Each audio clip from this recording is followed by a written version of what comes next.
जब से भारत आजाद हुआ है पहली बार वंदे मातरम का उत्सव सदन में बन रहा है, क्योंकि जब शताब्दी वर्ष हुआ था, आज सुबह भी माननीय प्रधानमंत्री जी ने बताया कि उस समय आपातकाल की स्थिति थी, भारतवर्ष, भारत माता जंजीरों में जकड़ी हुई थी और इमरजेंसी चल रहा था। और उसके बाद 2006 में यूपीए 1 ने एक बार प्रयास किया था, मगर वह गलत डेट में प्रयास किया था वंदे मातरम को उत्सव के रूप में मनाने का। तो सही मायने में देखा जाए तो आज का दिन पहली बार हिंदुस्तान, आजाद हिंदुस्तान के सदन के सभागृह में समगच्छध्वं संवदध्वं संभो मना, अर्थात सभी एक साथ, एक मन के साथ, एक आवाज में एक साथ चलते हुए वंदे मातरम का उत्सव मना रहे हैं। वंदे मातरम महोदया जी एक गीत नहीं है, यह एक मंत्र है। कई बार दो शब्द होते हैं जो पर्यायवाची लगते हैं मगर पर्यायवाची नहीं होते हैं, उनका अर्थ अलग होता है। जैसे कि देश और राष्ट्र, देश और राष्ट्र में भिन्नता है, पार्थक्यता है। जो देश है वही राष्ट्र नहीं है। देश की सीमाएं होती हैं, देश में मंत्री होते हैं, देश में विभाग होता है, देश में नदियां होती है, देश में समुद्र होता है, देश का एक वित्त होता है, देश की अर्थ नीति होती है, देश की रक्षा नीति होती है, मगर राष्ट्र, राष्ट्र आत्मा होता है। राष्ट्र की सीमाएं नहीं होती, राष्ट्र विचार में रहता है, राष्ट्र का स्पंदन होता है।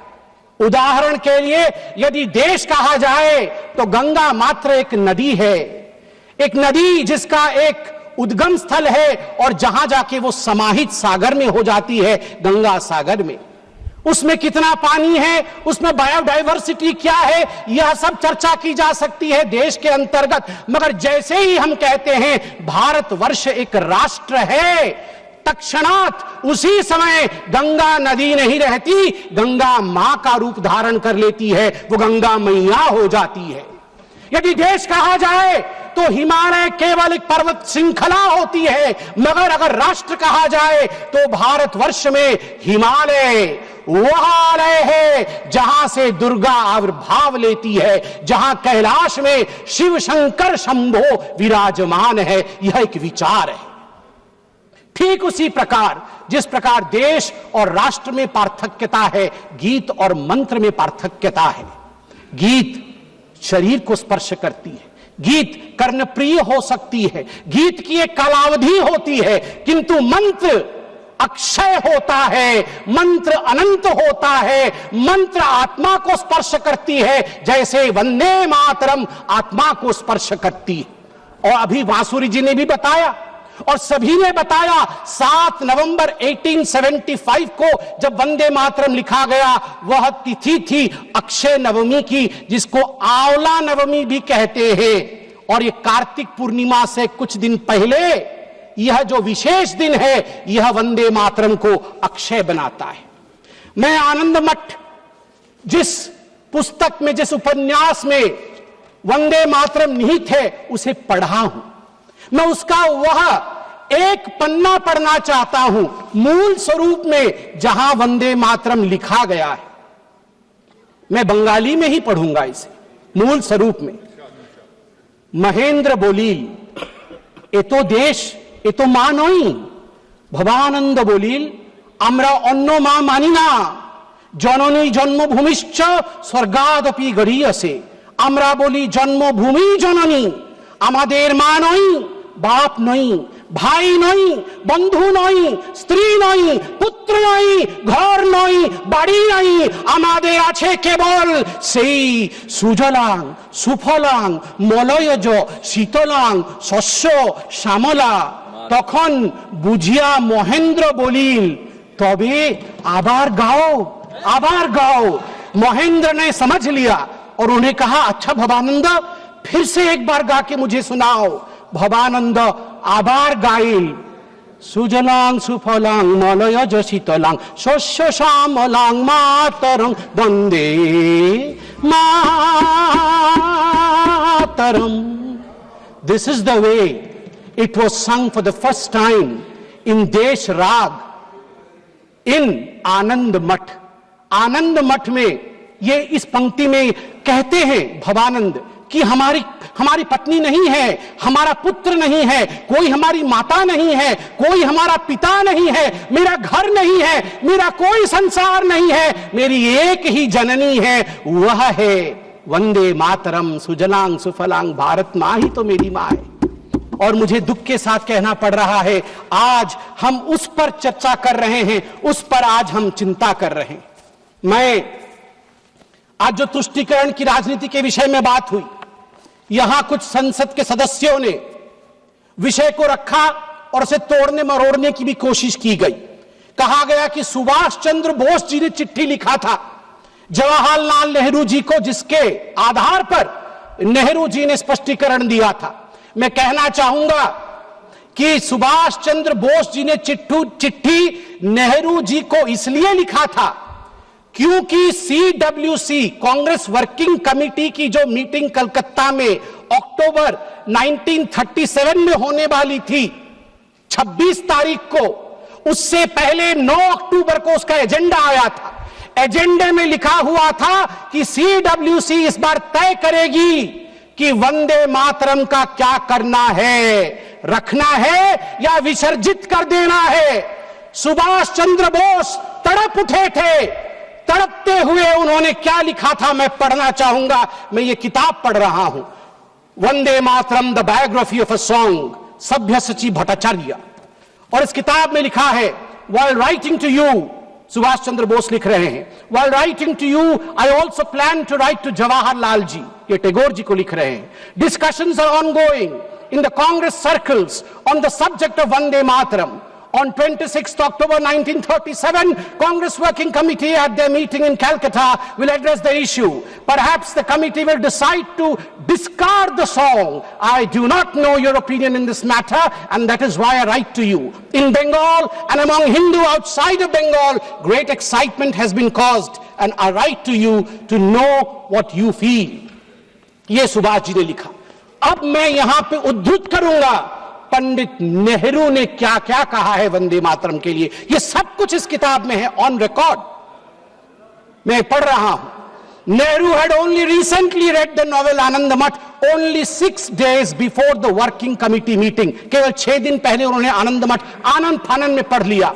उसके बाद नेहरू ने चिट्ठी लिखा। Nehru rights on 20th October 1937, quote, I have managed to get an English translation of Anand Math, and I am reading it at present to get the background of the song. It does seem that this background is likely to irritate the Muslims. I do not understand it without the help of a dictionary. आप चिंता करिए, नेहरू देश के प्रथम प्रधानमंत्री आनंद मठ जैसे महान किताब को, बंकिम ऋषि बंकिम के उस महान ग्रंथ को आनंद फानन में 6 दिन पहले पढ़ रहे थे CWC, ताकि वंदे मातरम को विसर्जित करना है या रखना है इसका निर्णय वो ले सके। आप सोच के देखिए ये किस प्रकार की धृष्टता थी भारतवर्ष के साथ।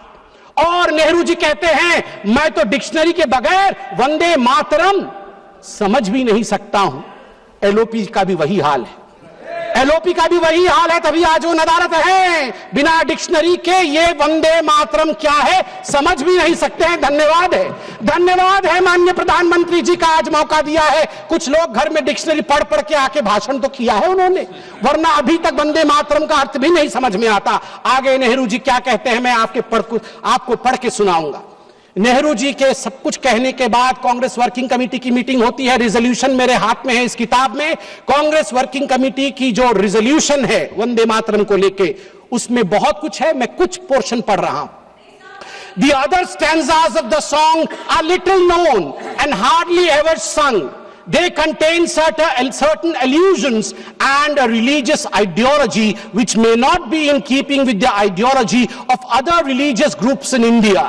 The committee recognizes the validity of the objections raised by the Muslim friends to certain parts of the song. While the committee have taken the note of such objections, insofar as it has intrinsic value, the committee wishes to point out that the modern evolution of the use of song as part of national life is of infinitely greater importance. That, मैं आगे पढ़ता हूं इसमें से, taking all things into consideration, therefore, the committee recommended that whether the Vande Mataram is sung at national gatherings, only the first two stanzas should be sung with perfect freedom to organizers to sing any other song of an unobjectionable character.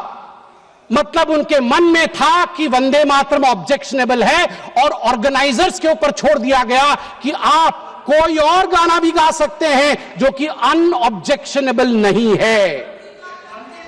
बार बार आप देखिए नेहरू जी का क्या कहना है। नेहरू जी चिट्ठी लिखते हैं सरदार जाफरी को। Nehru told Sardar Jafri that the song contains too many difficult words which people do not understand and the ideas it contains, मैं रिपीट कर रहा हूं, इसे ध्यान से सुना जाए। नेहरू कह रहे हैं, and the ideas it contains are also out of keeping with the modern notions of nationalism and progress. Vande Mataram में नेहरू कहते हैं जो आइडियाज निहित हैं वो मॉडर्न इंडिया के आइडिया नहीं है, वो मॉडर्न नेशनलिज्म के आइडिया नहीं है। इसलिए मैं चिंता में हूं कि मुझे वंदे मातरम को रखना है या नहीं रखना है। आप सोच कर देखिए, देश के पहले प्रधानमंत्री जिसके विषय में अभी माननीय प्रियंका जी ने भी बहुत कुछ बताया कि once and for all Nehru ji के ऊपर चर्चा हो जाए। अगर once and for all Nehru ji के ऊपर चर्चा हो गई तो फिर मैं यही कहूंगा कई लोगों के लिगेसी को दबा करके नेहरू की लिगेसी बनाने की चेष्टा की गई है। सरदार पटेल की लिगेसी को दबाया गया है, यहां तक दबाया गया कि जब सरदार पटेल की अंतिम संस्कार का समय आया तब नेहरू जी ने मना कर दिया था अपने कैबिनेट के कोलीग को कि कोई भी सरदार पटेल के अंत्येष्टि में ना जाए। इससे खराब और क्या हो सकता है, इससे खराब और क्या हो सकता है। केवल सरदार पटेल नहीं, बंगाल सुने आज और ओडिशा भी सुने, क्योंकि सुभाष चंद्र बोस ओडिशा के भी बेटे हैं और बंगाल के भी बेटे हैं। सुभाष चंद्र बोस के लेगेसी को कांग्रेस पार्टी और नेहरू ने दबाया है। और आज प्रियंका जी ने कहा कि अहंकार हो गया है इन नेताओं में, अहंकार हो गया है जो इतने बड़े बड़े लोगों के लिए ऐसे शब्दों का प्रयोग करते हैं। मैं कहना चाहूंगा आदरणीय प्रियंका जी से, प्रियंका जी, अहंकार किसके पास था, किस सरकार में था? एनसीईआरटी के 2012 के हिस्ट्री की किताब में देखिए, वो जो कार्टून है, जिस कार्टून में एक केंचुए के ऊपर बाबा साहेब अंबेडकर बैठे हुए हैं, केंचुए में लिखा हुआ है कॉन्स्टिट्यूशन ऑफ इंडिया और पीछे हंटर लेके बाबा साहेब को कोड़े मार रहे हैं पंडित जवाहरलाल नेहरू। ये एनसीईआरटी के किताब में नेहरू को बड़ा और बाबा साहेब अंबेडकर को छोटा दिखाने के लिए कांग्रेस पार्टी ने किया था। और की हिम्मत है कि कहते हैं कि हम अहंकारी है।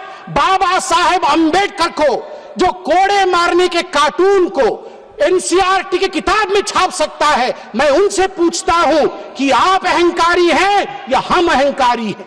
तीसरा विषय यहां पर मैं रखना चाहूंगा कि आज in a cartoon also you cannot insult Baba Saheb Ambedkar. I'm sorry that you feel that we can insult Baba Saheb Ambedkar. In a cartoon also you cannot.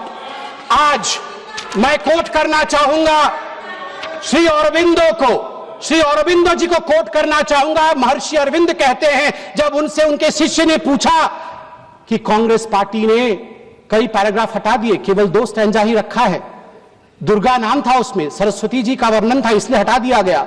तो अरविंदो जी 1939 में झन्ना जाते हैं और अपने शिष्य को कहते हैं, मैं कोट कर रहा हूं, अंग्रेजी में ही कहा था, अंग्रेजी में बोलता हूं।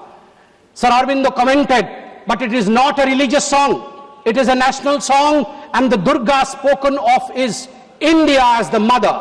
Why should not the Muslims accept it? In the Indian concept of nationality, the Hindu view would naturally be there. If it cannot find a place there, the Hindus may as well be asked to give up their culture in future. उन्होंने कहा कि क्यों जो दुर्गा लिखा गया है वंदे मातरम में, उसमें अगर हिंदू व्यू भी है तो इतना कॉम्प्रोमाइज करके घबराने की क्या बात है? स्वाभाविक है, ये भारतवर्ष है, इस भारतवर्ष में हिंदू व्यू आएगा ही, सनातन का व्यू आएगा ही। क्यों नहीं आए? क्यों नहीं आए? अनादि काल से जो गंगा अविरल बह रही है, जो विचारधारा अविरल बह रही है, उस विचारधारा को हम एपोलॉजेटिक होके, हम शर्मिंदा होके खंडित क्यों करें? महात्मा गांधी क्या कहते हैं वो भी सुन लेते हैं। महात्मा गांधी कहते हैं, no matter what its source was and how and when it was composed, it has become a most powerful battle cry among the Hindus and Muslims of Bengal during the partition days. It was anti-imperialistic cry. As a lad, when I knew nothing of Ananda Matha or even Bankim, its immortal author, Vande Mataram, had gripped me, and when I first heard it, sung it, it had enthralled me. I associated the purest national spirit with it. It never occurred to me that it was a Hindu song or meant only for the Hindus. Unfortunately, now we have fallen on evil days. Madam, आप 2 minute लूंगा. Unfortunately, now we have fallen on evil days. त्वं ही दुर्गा दश प्रहरण धारिणी कमला कमल दल विहारिणी वाणी विद्यादायिनी नमामि त्वां नमामि कमलां अमलांग तुलांग सुजलांग सुफलां मातरम वंदे मातरम। बंगाल के मेरे साथी बैठे हैं, अंत में बंगाल के मेरे साथियों से मैं कहना चाहूंगा, अगर मां दुर्गा का नाम लेना सांप्रदायिकता है, बंगाल और उड़ीसा हम सब एक संस्कृति महाप्रभु जगन्नाथ जी को मानने वाले लोग हैं। वीरेंद्र कृष्ण भद्र 100 वर्ष पहले वीरेंद्र कृष्ण भद्र ने महालय का वो आरती गाया है जो हर बंगाली, हर ओडिया महालय के दिन सुबह 5 बजे उठ के सुनता है। उसमें वीरेंद्र कृष्ण भद्र कहते हैं, त्वं स्वाहा त्वं स्वधा त्वं हि वषट्कार स्वरात्मिका स्वधा त्वं शरे नित्ये त्रिधा मात्रामिका स्थिता अर्धमात्रा स्थिता नित्या यानुचर्या विशेषतः त्वमेव संध्या सावित्री त्वं देवी जननी परा। हे मां, तू ही जननी है। क्या बंगाल दुर्गा को जननी कहने से डरेगी? क्या बंगाल की टीएमसी, क्या ममता बनर्जी जिन्ना के आगे झुकेगी? मैं पूछता हूं, दुर्गा के आगे झुकना है या जिन्ना के आगे झुकना है, यह निर्णय टीएमसी करे। बहुत बहुत धन्यवाद। वंदे मातरम।